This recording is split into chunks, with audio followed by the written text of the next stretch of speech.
Chicken പീസൊന്നും ഇടാതെ തന്നെ വളരെ സിമ്പിളായിട്ടൊരു ചിക്കൻ മന്തി ഉണ്ടാക്കിയെടുക്കാം. അപ്പോൾ അതിനായിട്ട് ഞാൻ 2 കപ്പ് ബസ്മതി അരിയാണ് എടുത്തിട്ടുള്ളത്. ഇത് നന്നായിട്ട് കഴുകി വെള്ളത്തിൽ കുതിർക്കാൻ വെക്കാം. ചിക്കനിൽ മസാല പുരട്ടാനായിട്ട് ചിക്കൻ നന്നായിട്ട് കഴുകി വൃത്തിയാക്കി എടുത്തിട്ടുണ്ട്. അപ്പോൾ 4 പീസേ ഞാനിവിടെ ചിക്കൻ എടുത്തിട്ടുള്ളൂ. ഇതൊരു ഫോർക്ക് വെച്ച് ജസ്റ്റ് ഒന്ന് കുത്തി കൊടുക്കാം. ഇതിലേക്കൊരു 3/4 ടീസ്പൂൺ ചെറിയ ജീരകം പൊടിച്ചത് ചേർത്ത് കൊടുക്കാം. ഒരു 3/4 ടീസ്പൂൺ കുരുമുളക് പൊടിച്ചതും കൂടി ചേർത്ത് കൊടുക്കുന്നുണ്ട്. ഇതിലേക്ക് ചിക്കൻ ക്യൂബ് ചേർത്ത് കൊടുക്കാം. അപ്പോൾ ഒന്നും പിന്നെ ഒന്നിൻ്റെ പകുതിയാണ് ഞാൻ ചേർത്ത് കൊടുത്തിട്ടുള്ളത്. ഇത് കൈവച്ച് നന്നായിട്ട് പൊടിച്ചിട്ട് ചേർത്ത് കൊടുക്കാം. ഇതിലേക്ക് ഇച്ചിരി കളർ കൂടെ ചേർത്ത് കൊടുക്കുന്നുണ്ട്. ഇനി എല്ലാതും ഈ ചിക്കനിലേക്ക് പിടിക്കുന്ന രീതിയിൽ നന്നായിട്ട് തന്നെ മിക്സ് ചെയ്ത് കൊടുക്കാം.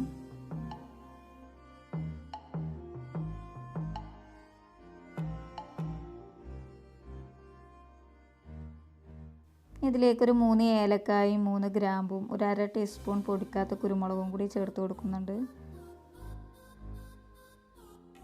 ഇതിലേക്കൊരു 1/4 കപ്പ് സൺഫ്ലവർ ഓയിൽ ഒഴിച്ച് കൊടുക്കുന്നുണ്ട്. എന്നിട്ട് നന്നായിട്ടൊന്ന് മിക്സ് ചെയ്തെടുക്കാം. എന്നിട്ട് കുറച്ച് സമയം ഇതൊന്ന് റെസ്റ്റ് ചെയ്യാൻ വെക്കാം. എങ്കിലേ ചിക്കനിലൊക്കെ മസാല പിടിച്ചിട്ട് നല്ല ടേസ്റ്റ് ഉണ്ടാവുള്ളൂ. ചിക്കൻ ക്യൂബിൽ ഉപ്പുണ്ടാകുന്നതുകൊണ്ട് തന്നെ ഞാൻ പിന്നെ അതിലേക്ക് വേറെ ഉപ്പൊന്നും ചേർത്ത് കൊടുത്തിട്ടില്ല. ഞാൻ അരി വേവിച്ചെടുക്കാൻ വേണ്ടി ഒരു പാത്രത്തിൽ വെള്ളം വെച്ച് കൊടുത്തിട്ടുണ്ട്. ഇതിലേക്ക് ആവശ്യത്തിനുള്ള ഉപ്പിട്ട് കൊടുക്കാം. പിന്നെ അതിലേക്കൊരു 2 ഏലക്കായും 2 ഗ്രാമ്പൂ, പട്ട, ബേ ലീഫ്, ഉണക്ക നാരങ്ങ, പിന്നെ വറ്റുകൾ തമ്മിൽ ഒട്ടിപ്പിടിക്കാതിരിക്കാൻ വേണ്ടിയിട്ട് 1 ടീസ്പൂൺ സൺഫ്ലവർ ഓയിലും കൂടി ഒഴിച്ച് കൊടുക്കുന്നുണ്ട്. എന്നിട്ട് ഇത് അടച്ച് വെച്ചിട്ട് ഇതൊന്ന് തിളച്ച് വരാൻ വേണ്ടിയിട്ട് വെയിറ്റ് ചെയ്യാം. അപ്പോൾ നമ്മുടെ വെള്ളം നന്നായിട്ട് തിളച്ച് വന്നിട്ടുണ്ട്. ഇനി ഇതിലേക്ക് കുതിർത്ത് വെച്ചിട്ടുള്ള അരി ഇട്ട് കൊടുക്കാം.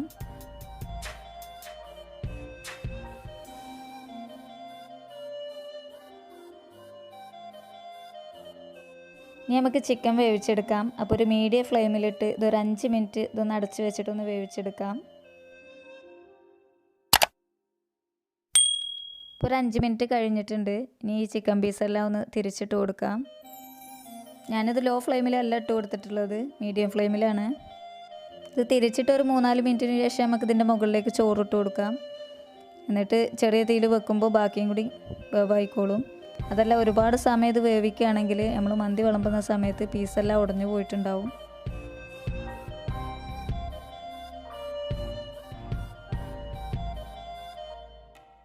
നമ്മുടെ ചോറ് വേവാൻ ഒരുപാട് സമയമൊന്നും വേണ്ട, പെട്ടെന്ന് തന്നെ ആവും. അപ്പോൾ നമ്മുടെ ചോറ് ഇവിടെ വേവായിട്ടുണ്ട്. ഇതൊരു ഓട്ടത്തട്ടിലേക്ക് ഇട്ട് കൊടുക്കാം.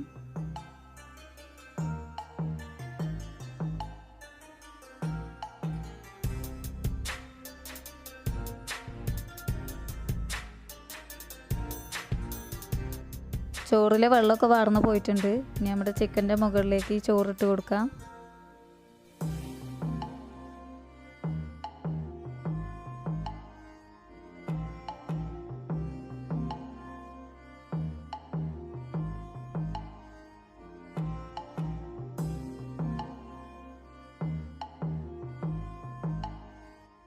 മഞ്ഞളിൽ ഇച്ചിരി വെള്ളമാക്കിയതിന് ശേഷം അതിൻ്റെ മുകളിലേക്ക് ഒന്ന് തെളിച്ച് കൊടുക്കാം. വേണമെങ്കിൽ റെഡ് ഫുഡ് കളറും വേണമെങ്കിൽ ചേർത്ത് കൊടുക്കാം.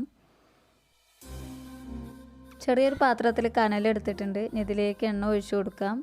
എന്നിട്ട് പുക വരുമ്പോൾ അത് പുറത്ത് പോവാത്ത രീതിയിൽ നന്നായിട്ടൊന്ന് അടച്ചു കൊടുക്കാം. അതിൻ്റെ മുകളിൽ വെയിറ്റ് എന്തെങ്കിലും ഒന്ന് വെച്ച് കൊടുക്കാം.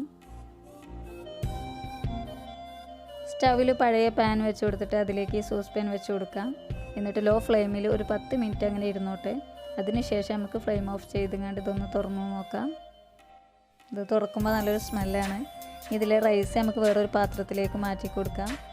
എന്നിട്ടൊന്ന് മിക്സ് ചെയ്ത് കൊടുക്കാം. അതല്ല എല്ലാതും കൂടെ ഇട്ട് മിക്സ് ചെയ്ത് കഴിഞ്ഞാൽ ചിക്കൻ ഉടഞ്ഞു പോകുള്ളൂ.